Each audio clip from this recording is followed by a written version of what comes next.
Hello everyone. सो क्या हाल चाल आप लोगों का? बढ़िया। चलिए, तो आज अपना जर्नल सीरीज का सेकंड सेशन है।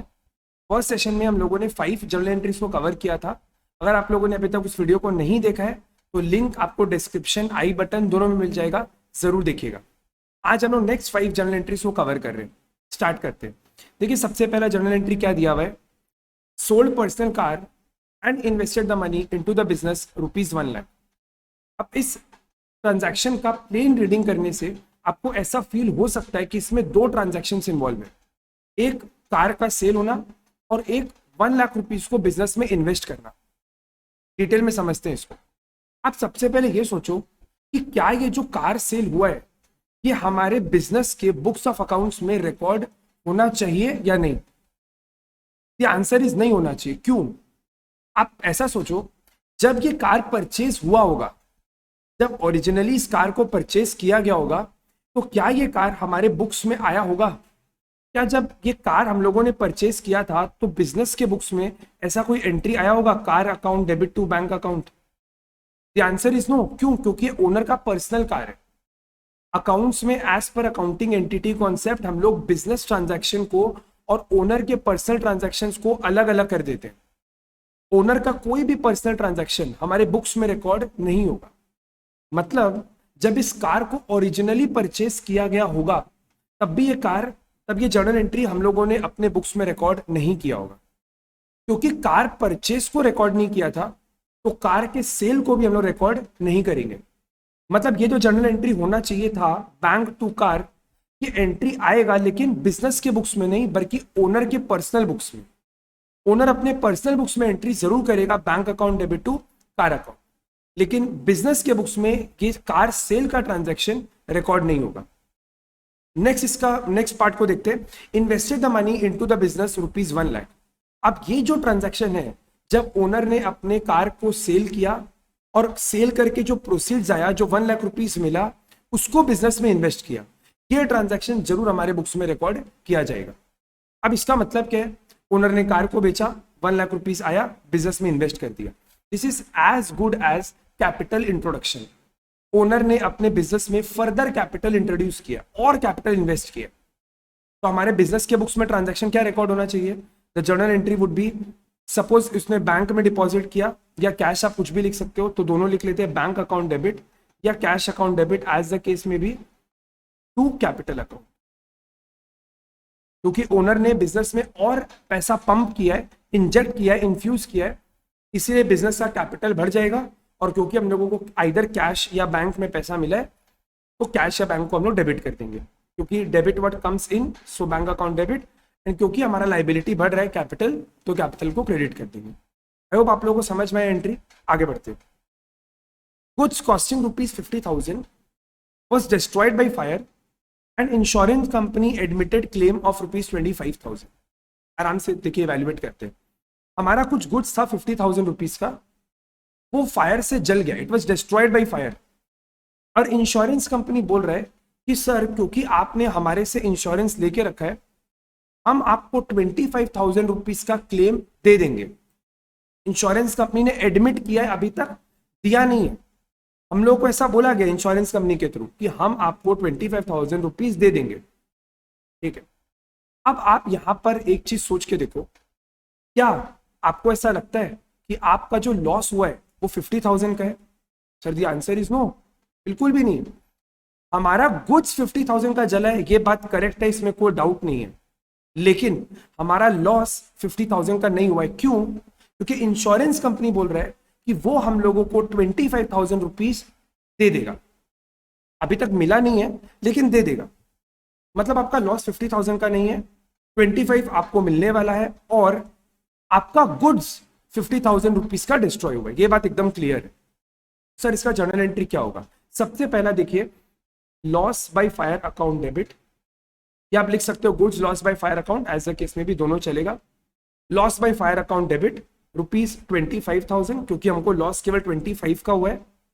इंश्योरेंस क्लेम, क्योंकि अभी तक हम लोगों को मिला नहीं है, लेकिन इंश्योरेंस कंपनी ने ऐसा बोला है कि वो हम लोगों को क्लेम दे देगा, तो this is insurance claim account debit 25,000 to purchases account. अब ये परचेजेस क्रेडिट क्यों हुआ ये भी आप लोग समझ लो। आप ऐसा सोच के देखो, जब हम लोगों ने इस गुड्स को पहली बार परचेज किया था, जब भी हम लोगों ने इस गुड्स को परचेज किया था, तो हम लोगों ने जर्नल एंट्री क्या किया होगा? सर परचेज टू कैश या परचेज टू बैंक या purchase to creditor as the case में भी। मतलब सर कुछ भी हो जाए, हमारा जो गुड्स है ना वो परचेज अकाउंट के अंदर जा चुका है। अब वही गुड्स डिस्ट्रॉय हो रहे हैं, तो हम लोग क्या करेंगे? परचेज को क्रेडिट कर देंगे। परचेज जब हमने किया था तो परचेज को डेबिट किया था, एक्सपेंस को बढ़ाया था। अब क्योंकि वही गुड्स जल गए, हम लोग परचेज को क्रेडिट कर देंगे। उस पर्टिकुलर अमाउंट से 50,000 रुपीज का गुड्स खत्म हो जाएगा। 25,000 का लॉस रिकॉर्ड करेंगे एंड 25,000 रुपीज का इंश्योरेंस क्लेम रिकॉर्ड करेंगे। आई होप आप लोगों को समझ में आएगा। अगर किसी भी एंट्री में कोई भी पॉइंट पे आप लोगों को कोई भी तरीके का क्वेरी होता है तो कमेंट में जरूर लिखिएगा। I definitely try to solve comment में, या फिर अगर इफ रिक्वायर्ड उस पर एक सेपरेट वीडियो जरूर बना देगा। आगे बढ़ते हैं, नेक्स्ट एंट्री को देखते हैं। Charge depreciation at the rate 10% on furniture costing ₹1 lakh. अब यहाँ पे दो चीज समझते हैं। सबसे पहला सर डेप्रिसिएशन क्या होता है? देखिए, जब भी आप किसी असेट को परचेज करते हो, या आप सिंपल एक एग्जांपल लो, आपने 1 साल पहले एक मोबाइल फोन परचेज किया 20,000 रुपीज का। 1 साल के बाद क्या उस मोबाइल फोन का वैल्यू 20,000 रहेगा, हाँ या ना? चलिए आंसर इज नो। क्यों? इसका बहुत रीजन हो सकता है। सबसे पहला, 1 साल आपने उस असेट को यूज किया है, यूज करने के कारण उसका वैल्यू कम हो गया। और रीजन हो सकता है, मान लीजिए मार्केट में बेटर प्रोडक्ट्स आ चुका है, आपका प्रोडक्ट टेक्नोलॉजिकली आउटडेटेड हो चुका है, ऑब्सोलेट हो चुका है। और इसके बहुत रीजंस हो सकते हैं जिसके कारण एक असेट का वैल्यू कम हो। अब हमारे एग्जांपल में क्या बोला है, हम लोगों ने एक फर्नीचर खरीदा था कभी 1 लाख रुपए का, बहुत पहले खरीदा था 1 लाख रुपए का। इस पर्टिकुलर ईयर में उस फर्नीचर का वैल्यू 10% से कम हो चुका है। ठीक है, अब हम लोग को इस ट्रांजैक्शन को रिकॉर्ड करना है। सर जो वैल्यू हमारा कम हो रहा है वो आपको नहीं लगता हमारे लिए एक्सपेंस है? The answer is yes. 1 lakh rupees का फर्नीचर का अगर वैल्यू 10% से कम होगा वो हमारे लिए एक्सपेंस है, एंड हमारे असेट का भी वैल्यू कम हो रहा है। तो इसका जर्नल एंट्री क्या होगा? The journal entry will be depreciation account debit to furniture account. Detail में डिस्कस करेंगे इसको एक बार और। सबसे पहले आप लोग बताओ अमाउंट कितना आएगा? सर 1 लाख का फर्नीचर, 10% उस पर डेप्रिसिएशन, मैंने 10,000। सर फर्नीचर क्रेडिट क्यों किए? आराम से सोचो आप लोग। जब फर्नीचर को हम लोग खरीदे होंगे, पहले कभी भी जब भी खरीदे होंगे, तो जर्नल एंट्री क्या की होंगे? सर फर्नीचर टू कैश या फर्नीचर टू बैंक या furniture to creditor as the case में भी। मतलब फर्नीचर को हमने डेबिट किया था। सर डेबिट क्यों किया था? क्योंकि फर्नीचर आपका असेट है। असेट जब भी इंक्रीज हो डेबिट, और असेट जब भी कम हो क्रेडिट। सर इस टाइम क्या हो रहा है? इस टाइम हमारा फर्नीचर कम हो रहा है। सर फर्नीचर जा नहीं रहे, लेकिन टेक्निकली 1 साल के बाद आप ये नहीं बोल पाओगे कि सर मेरा फर्नीचर 1 लाख रुपीस का है। आपको ये बोलना पड़ेगा मेरा फर्नीचर 90,000 का है। तो पहले आपने फर्नीचर को डेबिट किया था कितने से? 1 लाख से। अभी आपने उसको क्रेडिट कर दिया 10,000 से। मतलब नेट में आपका फर्नीचर कितना बचा? 90,000 का। अगर आपको नहीं समझना तो हम इसको लिख के बताते हैं। मान लीजिए आपका फर्नीचर है, जब आपने खरीदा रहा होगा तो आपने फर्नीचर को डेबिट किया होगा विथ ₹1 लाख। आज आपने फर्नीचर को क्रेडिट कर दिया 90,000 से, तो सेम फर्नीचर क्रेडिट बाय ₹10,000, मतलब आपका बैलेंस कितना बच रहा है? 90। डेबिट फर्नीचर बढ़ा, क्रेडिट से फर्नीचर कम हुआ, मतलब इन शॉर्ट आज के डेट में आपके फर्नीचर का वैल्यू कितना है? 90,000। आई होप आप लोगों को क्लियर हो गया, समझ में आ गया। आगे बढ़ सकते हैं, आगे बढ़ते हैं। देखिए क्या बोला, goods costing ₹40,000, goods costing ₹40,000 sold to Mr. X at a profit of 20% on sales, less 10% trade discount and receive check under 2% discount। Sir इसमें बहुत कुछ डिस्कस करने का। सबसे पहला बात, अगर इस ट्रांजैक्शन को आप डिटेल में एक बार धीरे से समझो आराम से, तो क्या होगा इसका मतलब? सर गुड्स है 40,000 का, हमारा कॉस्टिंग है, हमने उसको सेल किया 20% के प्रॉफिट पे, क्योंकि सामने वाले आदमी ने बल्क परचेज किया होगा तो हमने उनको 10% का ट्रेड डिस्काउंट दिया। अब क्योंकि मिस्टर एक्स अभी पेमेंट करने के लिए रेडी है, हम लोगों ने उनको 2% का कैश डिस्काउंट भी दिया। अब हम लोग इस ट्रांजैक्शन को एक बार डिटेल में वर्किंग करके समझते हैं। देखिए, सबसे पहली बात, आप लोग को ये एकदम क्लियर होगा ये चीज कि अगर मेरे को सेल्स वैल्यू निकालना है तो कैसे निकाला जाएगा। सर सेल्स मतलब कॉस्ट प्लस प्रॉफिट, ये आप लोग सबको क्लियर है? आई डोंट थिंक इसमें कोई भी डाउट है। अब हम लोगों को क्योंकि सेल का एंट्री करना है, हम लोगों को सेल्स का फिगर चाहिए, लेकिन हमारे पास क्वेश्चन में सेल्स का फिगर नहीं है, हमारे पास कॉस्ट का फिगर है। हम लोगों को यह बोला गया है कि गुड्स का कॉस्ट ₹40,000 है, तो सर परसेंटेज दिया हुआ था, मल्टीप्लाई करो सेल निकालो। इतना सिंपल नहीं है। क्यों? क्योंकि क्वेश्चन में हम लोग को क्या दिया हुआ है? क्वेश्चन में हम लोग को दिया हुआ है that profit percentage on sales, मतलब मेरे को इसको सेल से मल्टीप्लाई करना पड़ेगा प्रॉफिट निकालने के लिए। बट द प्रॉब्लम इज मेरे पास सेल्स का फिगर ही नहीं है। तो सर क्या किया जाए?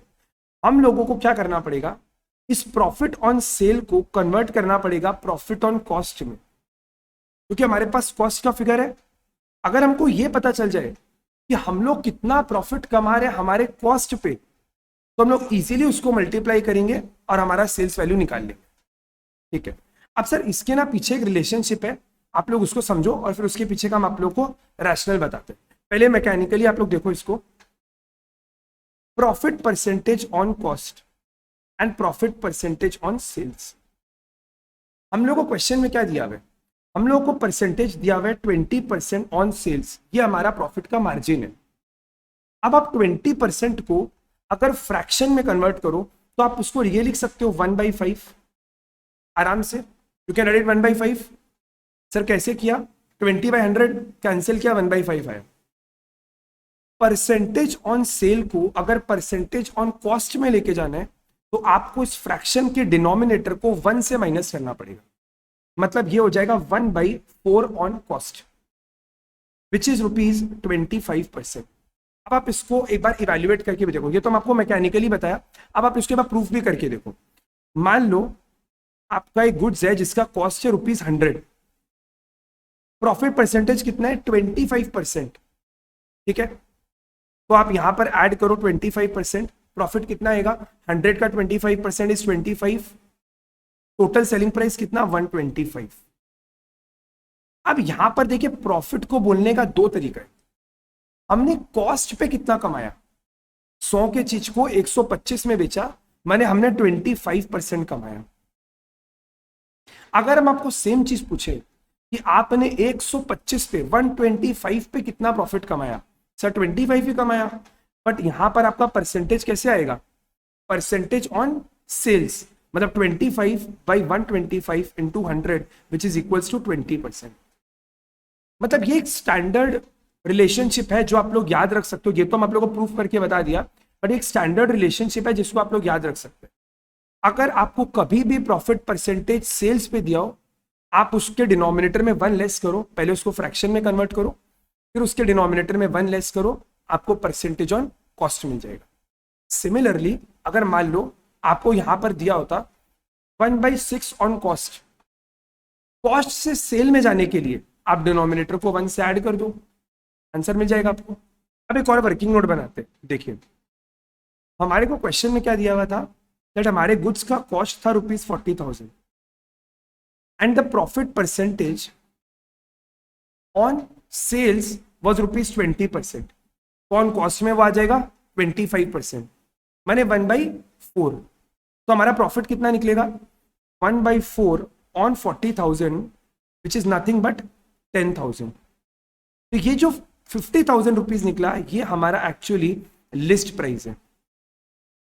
इतने में हम लोग बेचने के लिए रेडी हैं, बट जिसने गुड्स को बाई किया उसने बल्क में बाई किया, तो हम लोग उनको 10% का ट्रेड डिस्काउंट भी ऑफर कर रहे हैं। तो लिस्ट प्राइस से हम लोग क्या माइनस करेंगे? Trade discount at the rate 10%। कितना आता है 50,000 का 10%? 5,000, 45।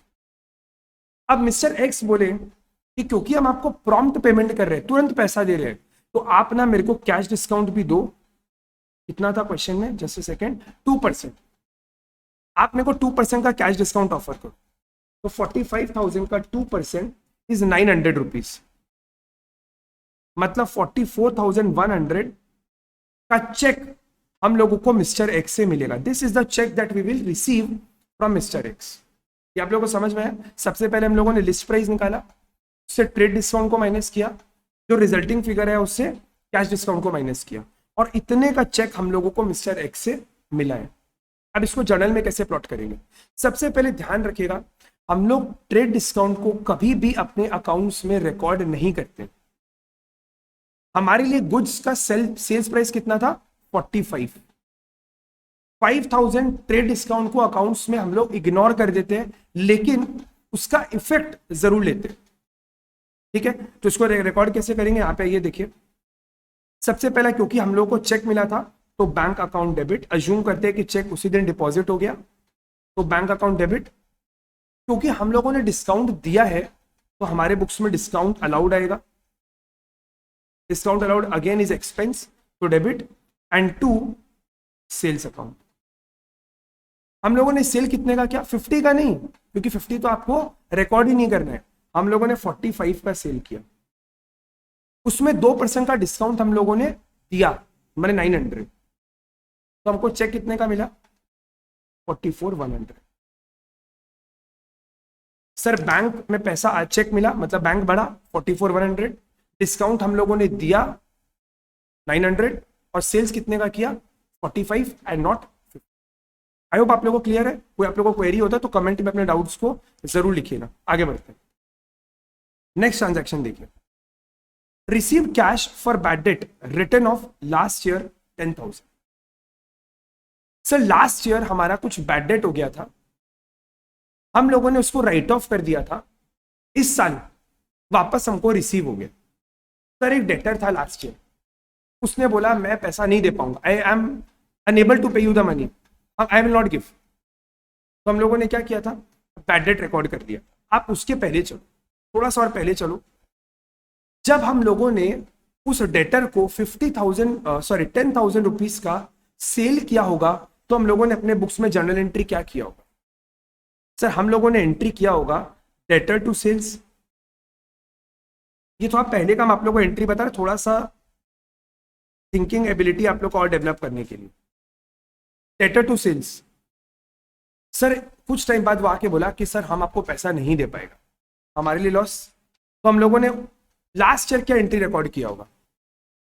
लास्ट ईयर एंट्री आया होगा bad debt account debit to debtor. Debtor खत्म हो गया क्योंकि ये अब असेट रहा नहीं, और बैड डेट क्योंकि हम लोग के लिए एक लॉस है, एक्सपेंस है, तो हम लोगों ने इसको डेबिट कर दिया। एक्सपेंस डेबिट हो गया और डेटर हमारा खत्म हो गया। अब करंट ईयर में यही बैड डेट जो लास्ट ईयर राइट ऑफ किया गया था, जो लास्ट ईयर हम लोगों ने एक्सपेंस रिकॉर्ड किया था, वो इस साल हमको वापस मिल गया। Received cash for bad debt return of last year. Last year जो एक्सपेंस हम लोग रिकॉर्ड किए थे, ये सोचिए कि हमको ये पैसा नहीं मिलने वाला है, कि हमको इस साल पैसा वापस मिल गया। क्योंकि हम लोगों को पैसा मिला है तो कैश अकाउंट डेबिट ₹10,000, और क्योंकि इस साल हमारे लिए इनकम बन जाएगा, लास्ट ईयर ये एक्सपेंस था तो हमने इसको डेबिट कर दिया, अब इस साल यही पैसा इनकम बन गया, तो this is bad debt recovered.